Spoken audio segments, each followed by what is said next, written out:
So in a take from, or sort of in addition to the infrastructure discussion that we talked about a little earlier, um, I want to talk about those infrastructures, the decentralized infrastructures, and how that correlates to intrinsic and extrinsic motivators.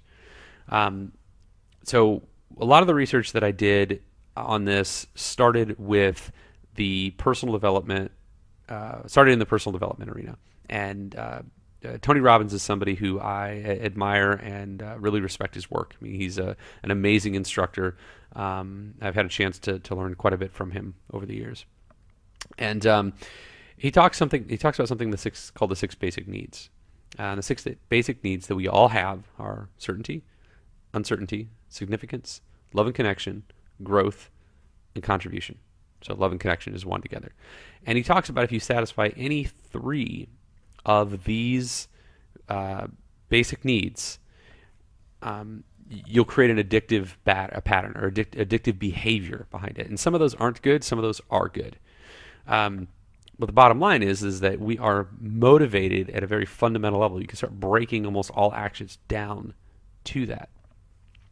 So, extrinsically versus intrinsically, right? We talk about those topics of motivation. Extrinsically is the material goods, the wealth, the dollars that we all pursue.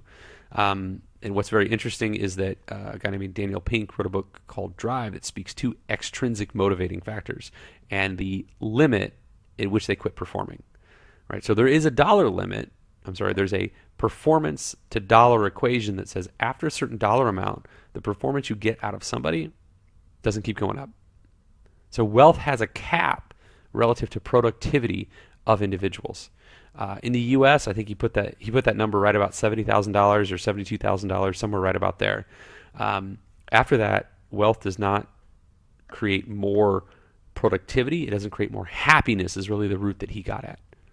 And what he said is, well, what do you do beyond that? How do you get to the intrinsic side of things, or maybe how do you get to it? But how do you get more productivity out of somebody? And that's where he gets into the intrinsic motivators. And there's a couple models of intrinsic motivating or intrinsic motivators that I followed in this design. One is by Daniel Pink, and the other is by a video game. Let's say a video game producer, a woman who's in the gaming space, who's I think a genius, Jane McGonigal. She's done a couple TED Talks on this, but she talks about intrinsic motivators as well, and has sort of four tenets. Daniel Pink kind of has three. And Daniel Pink's, to my recollection, I hope I'm not butchering this right now, is passion, purpose, mastery. At least that's how I remembered it. So there's got to be passion in what we do. We're going to be seeking purpose, and we're seeking mastery. And if you create an environment that allows those kind of qualities and allows those things to be pursued, you engage that person and you get that additional level of productivity out of them. Say you get it out of them if we're trying to control them, or you see it in the system that they're wanting to participate in. So very, very cool stuff on that front. And then on the game world, Jane's kind of got four tenets that I'm actually going to pull up here quick, because I always seem to kind of screw up one of them in the middle of this.